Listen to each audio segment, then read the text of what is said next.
한나가 왜 사무엘을 하나님께 바쳤을까? 그 질문을 했습니다. 그런데 그 질문을 하기 전에 한나처럼 자녀를 낳지 못해서 오랫동안 하나님께 기도하다가 자녀를 얻은 사람은 한나 말고도 여러 사람이 있습니다. 그 중에 한 사람이 라헬입니다. 라헬은 남편 야곱의 큰 사랑을 받았지만 자녀를 얻지 못했습니다.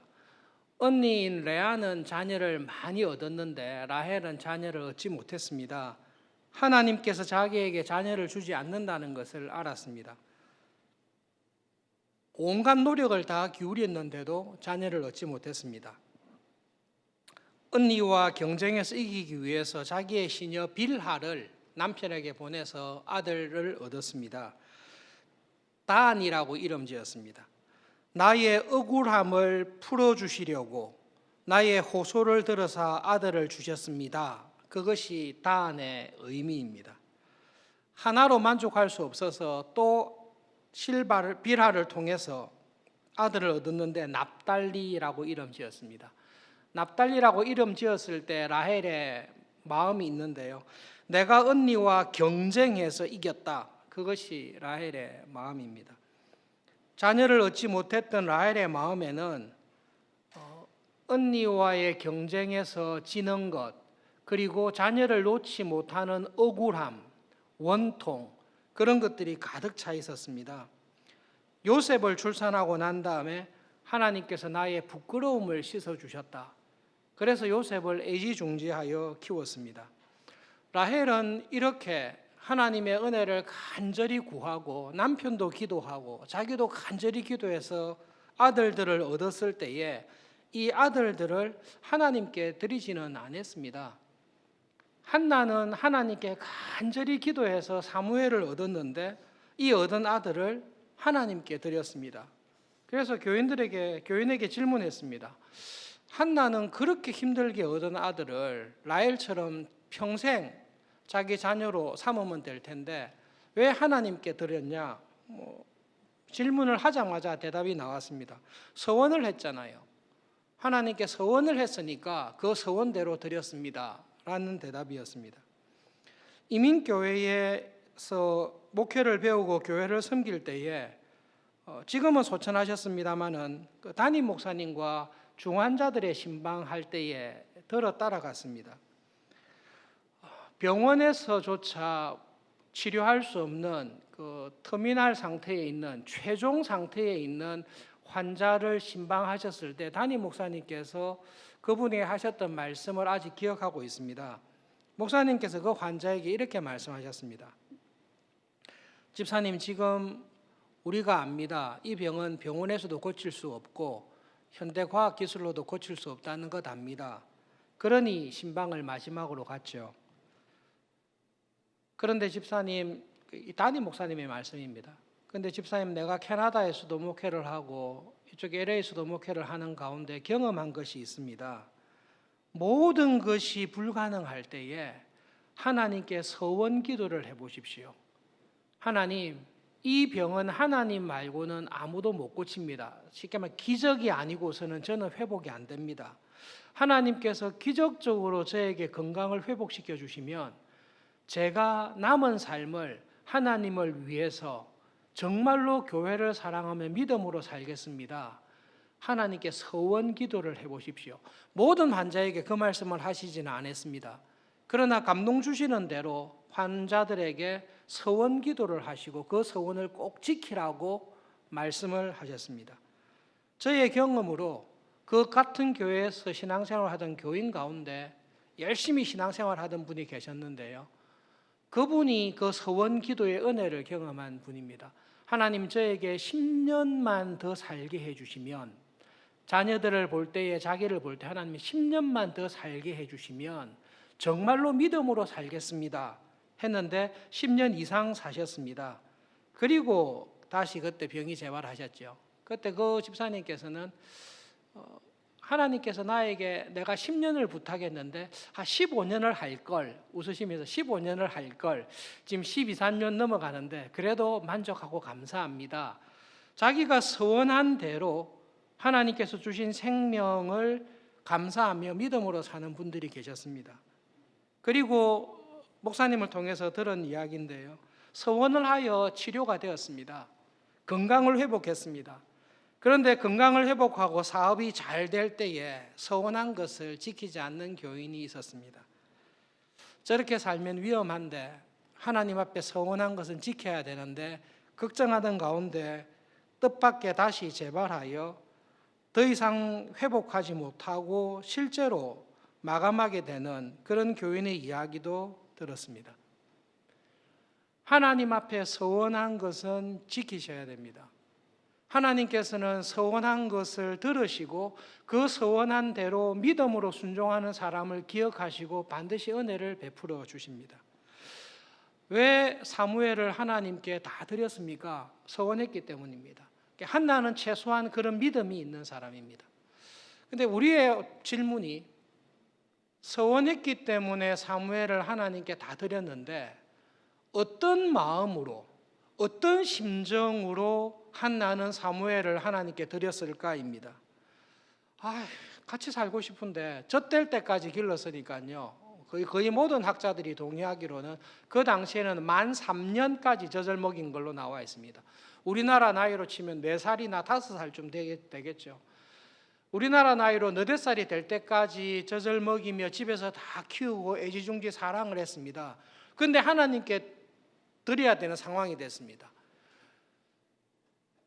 아깝다, 너무 아깝다, 하나밖에 없는데. 옆에 있는 분인나가 나를 그렇게 울 수밖에 없도록 괴롭혔던 분인나가 있는데, 분인나가 사무엘을 얻었다고 해서 사람이 달라졌겠습니까? 달라졌기를 기대하지만 사람의 성품이 그렇게 믿음 안에 살지 않으면 잘 바뀌지 않습니다. 네 하나밖에 없잖아, 하나 있던 거 하나님 줬다며. 아마 분인나가 분명히 속을 상한 이야기를 할 가능성이 있었을 것입니다. 그래도 서원했으니까 어쩔 수 없이 드려야지, 아까운데 할 수 없다, 그런 마음으로 한나는 사무엘을 드렸겠습니까? 정말로 내 생명보다 귀한 아들을 하나님께서 드리라고 해가지고 온전히 그냥 하나님께 다 드렸던 사람이 한 사람이 있습니다. 우리가 잘 아는 믿음의 조상 아브라함입니다. 하나님께서 아브라함에게 100살에 얻은 아들을 내한테 제사로 바치라라는 명령을 받았습니다. 여러분, 창세기 22장 1절부터 5절에 그 사건이 있습니다. 스크린에 나올 텐데요, 창세기 22장 1절부터 5절까지 한 절씩 교독하고 5절은 같이 읽겠습니다. 1절입니다. 그 일 후에 하나님이 아브라함을 시험하시려고 그를 부르시되 아브라함아 하시니 그가 이르되 내가 여기 있나이다.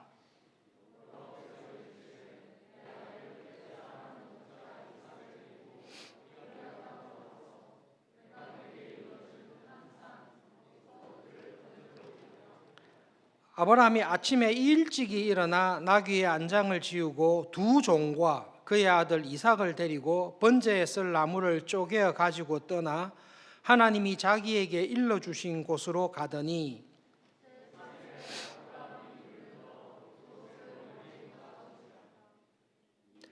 이에 아브라함이 종들에게 이르되 너희는 나귀와 함께 여기서 기다리라.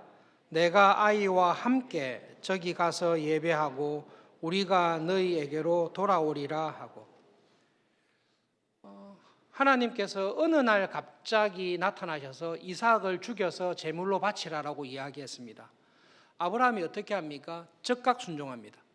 그 다음날 아침에 일찍 일어납니다. 하나님께서 자기에게 말씀하신 것이 확실하다라는 것을 아브라함은 알았습니다.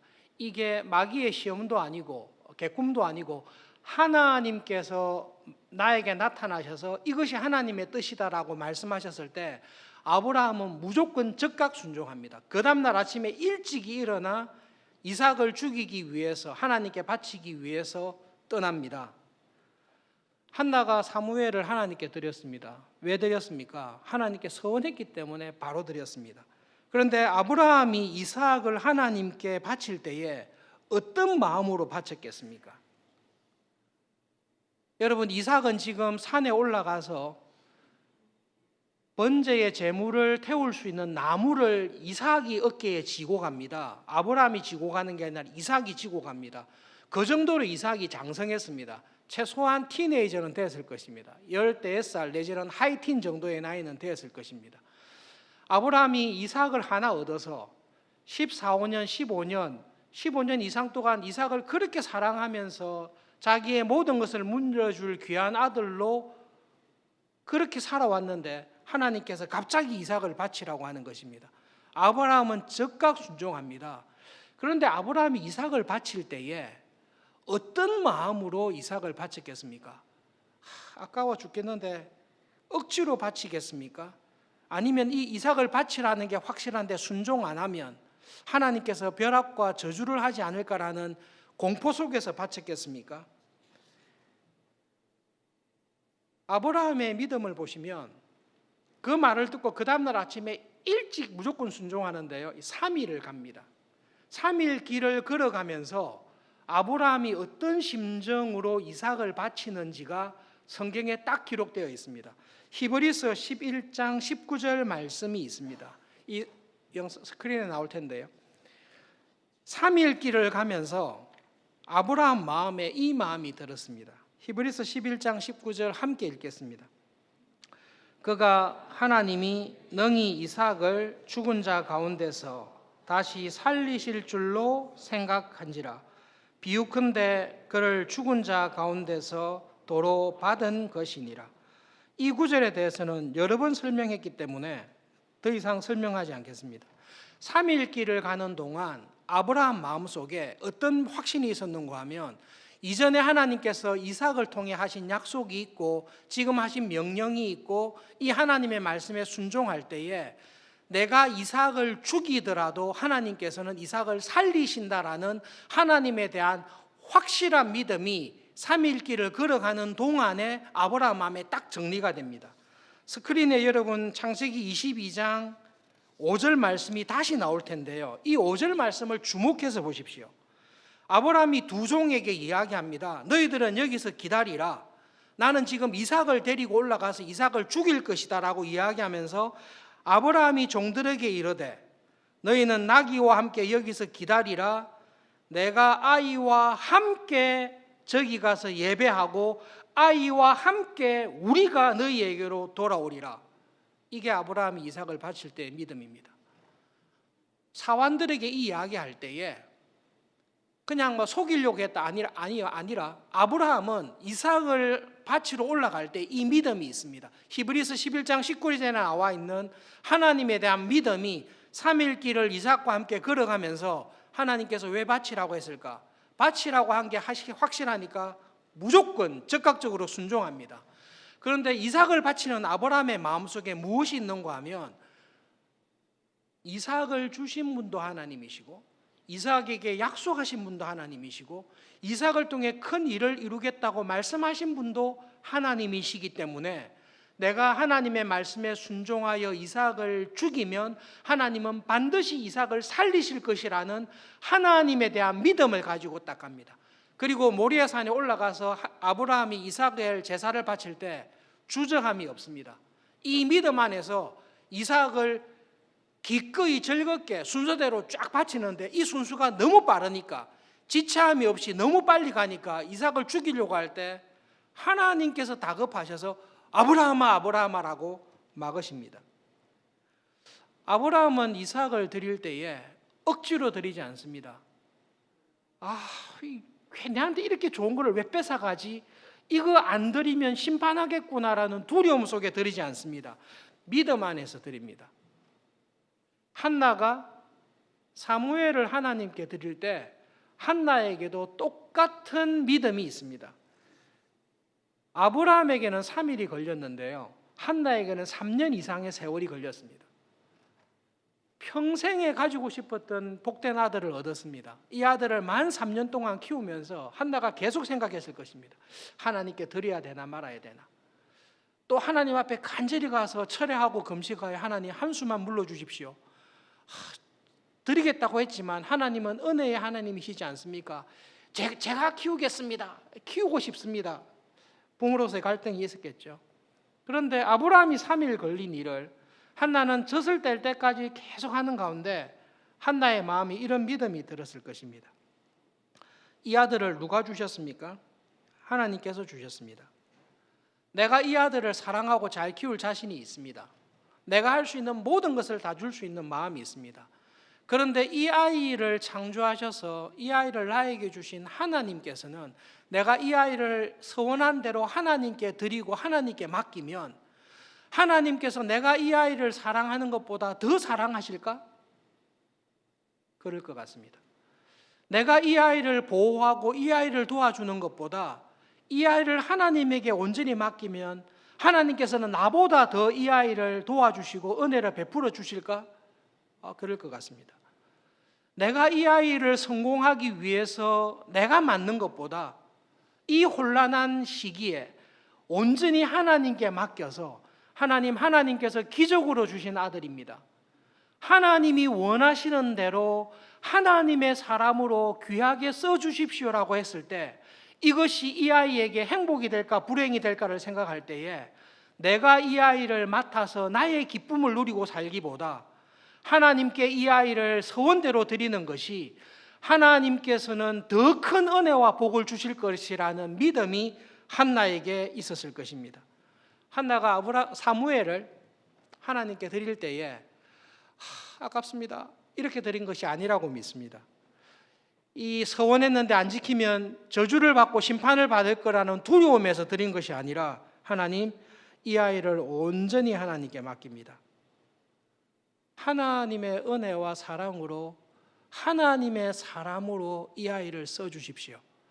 하나님의 섭리와 은혜의 모든 것을 다 맡깁니다. 제가 이 아이를 맡는 것보다 하나님께 서원대로 드리는 것이 더 큰 은혜와 복인 줄을 믿습니다라는 아브라함이 이삭을 바칠 때의 기쁨, 아브라함이 이삭을 바칠 때 하나님에 대한 믿음을 가지고 한나는 즐거운 마음으로 하나님에 대한 믿음으로 사무엘을 드립니다.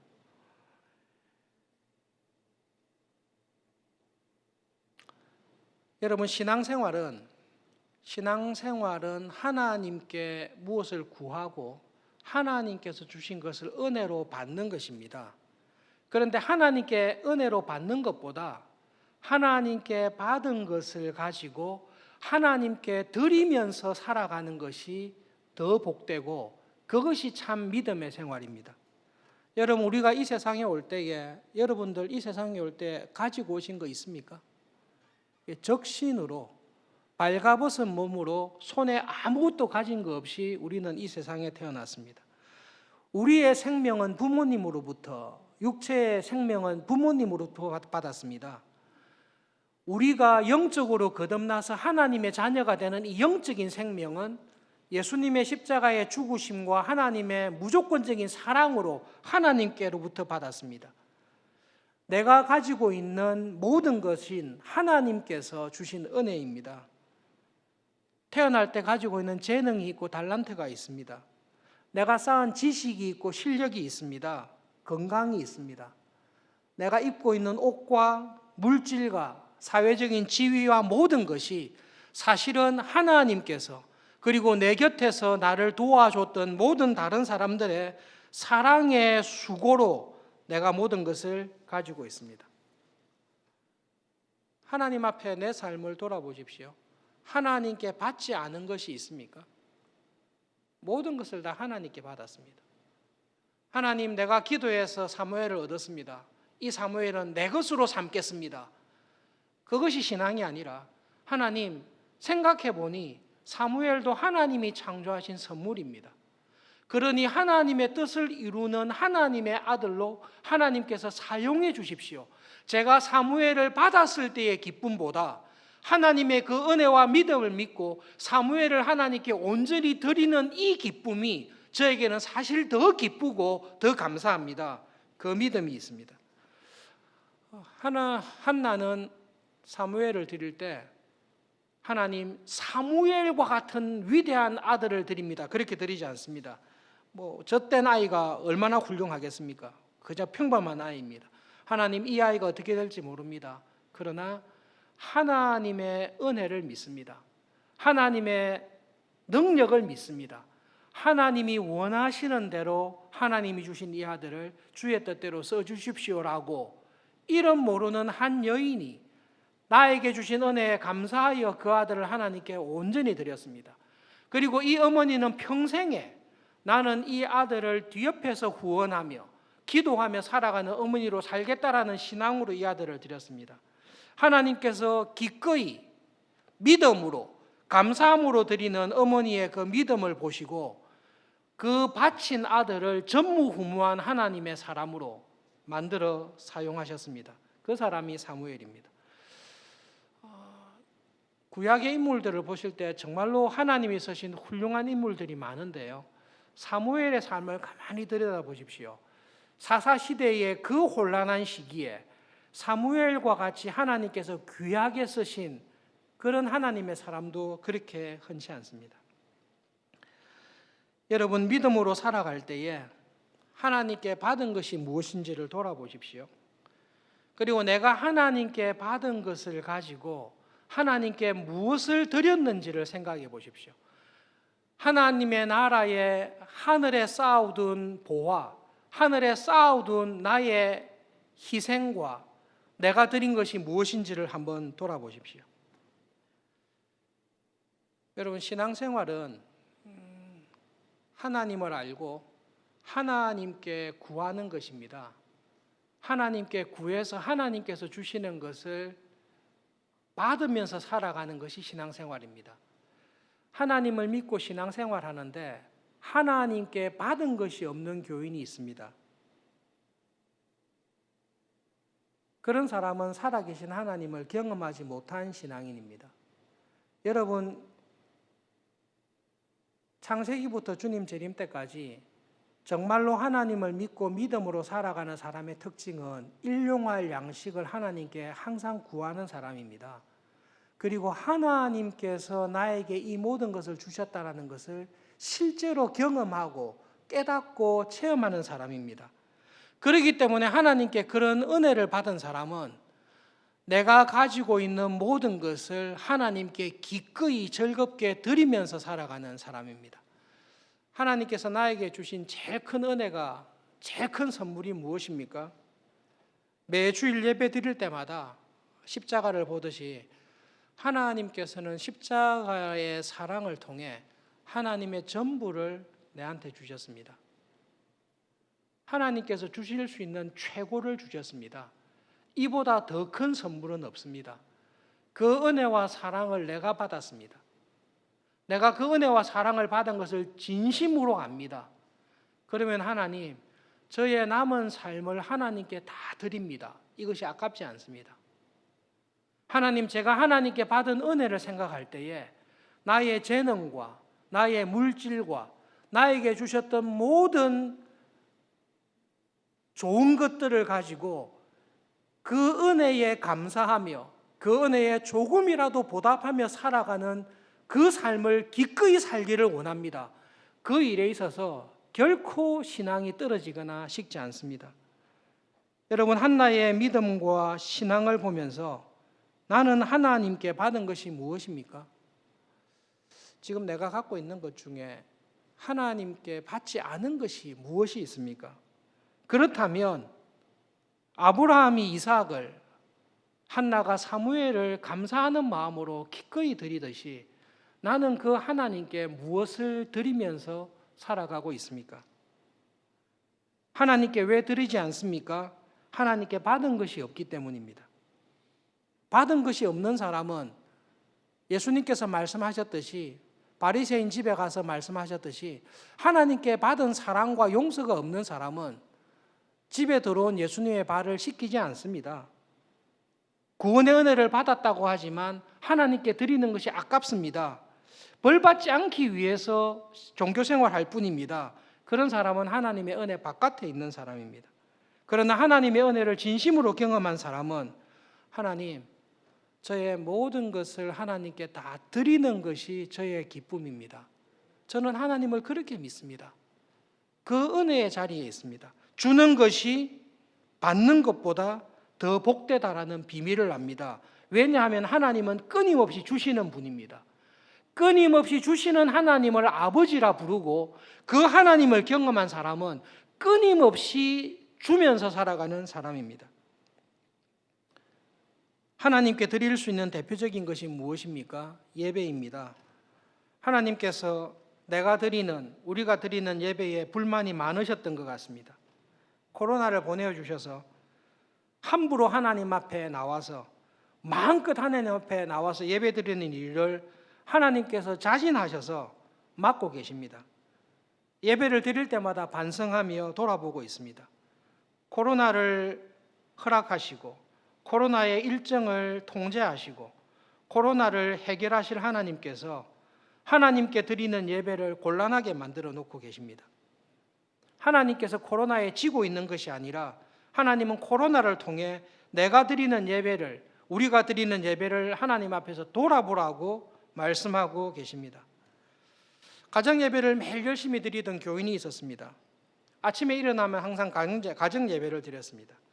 몇 년간 드리다가 이분의 마음속에 가정 예배 드릴 때 일어나자마자 잠옷을 입고 아래로 잠옷을 깨끗하게 입으시고 잠옷으로 예배를 드렸습니다. 그게 조금 마음에 걸렸던 것 같아요, 그분한테. 그러다가 어느 날 꿈을 꿨는데요. 이분이 교회에 가서 주일 예배를 드리는데 놀랍게도 자기가 잠옷바람으로 주일 예배에 참석한 것을 보았습니다. 깜짝 놀라서 깨고 보니 꿈이었습니다. 그때 이분이 회개를 했습니다. 하나님께서는 가정 예배를 내가 잠옷바람으로 드리는 것을 기뻐하지 않으시구나. 주일날 드리는 예배도 하나님께서 받으시고 내가 가정에 드리는 예배도 하나님께서 받으시는데 내가 이 가정에서 드리는 예배를 하나님이 받으시는 예배로 더 나아가기를 원하시구나. 본인이 그렇게 깨닫고 그날 이후로 가정에서 예배 드릴 때 자기의 복장과 옷을 바꾸어서 죽을 때까지 예배를 드렸습니다. 온라인으로 예배를 드리고 있습니다. 하나님께서 언제든지 나와서 함께 드릴 수 있는 예배를 코로나로 막으셨습니다. 온라인 예배를 통해 안타까운 예배의 시간을 통해 하나님께서 드리는 예배를 어떻게 드릴까 우리가 고민하고 있습니다.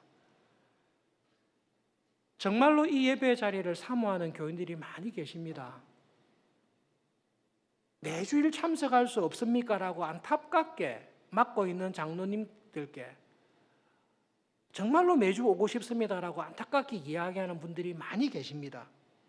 반면에 온라인 예배에 익숙해지셔서 11시 30분 예배를 드리기 전에 늦잠을 실컷 자고 아무런 준비를 하지 않고 마치 잠옷을 입고 가정 예배를 드렸던 것처럼 예배에 대한 관심과 하나님께 내가 드리는 것에 대해서 마음이 없어지는 시험과 유혹도 우리에게 동시에 오고 있습니다. 우리의 모든 삶이 예배입니다. 우리의 모든 삶이 예배입니다.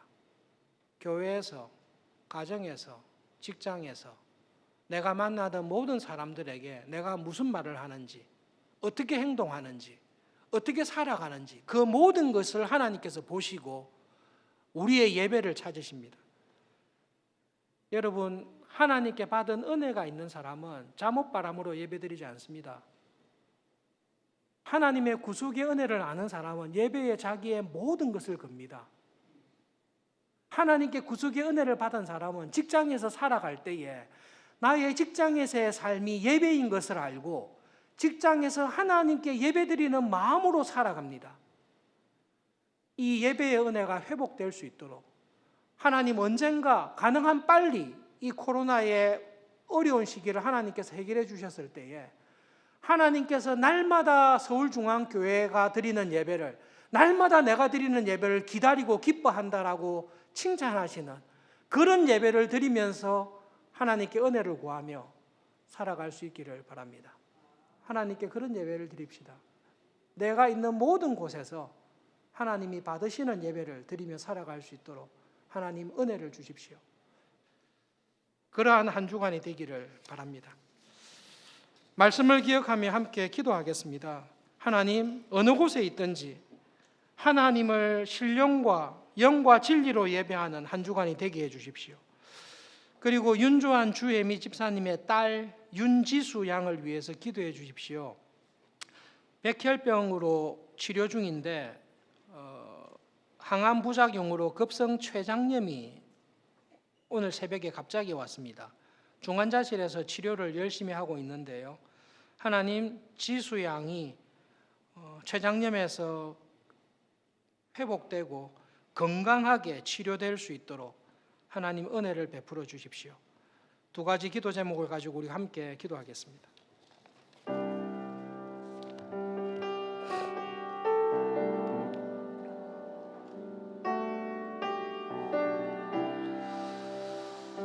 하나님 아버지, 하나님 아버지, 하나님께 기도하여 구하고 받은 것이 많은 하나님, 하나님께 받은 은혜가 많은 삶이 되기를 소원합니다. 하나님, 나에게 하나님께서 주신 것들이 하나님의 은혜요 축복인 것을 분명하게 경험하며 그 은혜에 감사하며 살아가기를 소원합니다. 하나님, 하나님께 믿음으로 구하여 필요한 일용할 것들을 많이 받게 해 주십시오. 그리고 하나님, 하나님께서 믿음으로 구한 것들을 풍성하게 주셨을 때에 하나님 아버지, 그것을 가지고 하나님께 온전히 드리며 하나님께서 주신 그 은혜에 진심으로 감사하며 나의 삶과 나의 생명과 나에게 주신 모든 은혜와 축복들을 하나님의 나라와 주님의 교회를 위해 기꺼이 드리며 즐거이 드리며 마음껏 드리며 살아가는 은혜의 자리에 있게 해주십시오. 하나님, 우리 지수를 위해 기도합니다. 살려주시고 고쳐주시고 하나님 건강하게 회복시켜 주십시오. 하나님 아버지, 아브라함에게 주셨던 믿음을 한나에게 주셨던 믿음과 은혜를 사모합니다. 우리의 입을 열어서 나에게 필요한 일용할 모든 것을 하나님께 구하게 해 주십시오. 담대하게 구하게 해 주십시오. 하나님께서 값없이 은혜로 풍성하게 채워주셨을 때에 그 은혜에 감사하며 나에게 주신 모든 것을 하나님께 드리기를 즐거워하며 살기를 소원합니다. 나에게 주신 모든 것을 가지고 하나님의 나라와 주님의 교회를 세우며 하나님의 뜻에 순종하며 기꺼이 나를 드리며 살아가는 우리 서울중앙교회가 되도록, 우리 교회의 교인들이 되도록 하나님 붙잡아 주시고 축복해 주시고 인도해 주십시오. 어린 지수를 위해 기도합니다. 하나님, 그 딸을 강건하게 회복시켜 주시고 치료하여 주시옵소서. 하나님께서 그 딸을 긍휼히 여기시고 치료하여 주시고 회복시켜 주십시오. 예수님의 이름으로 기도합니다. 아멘.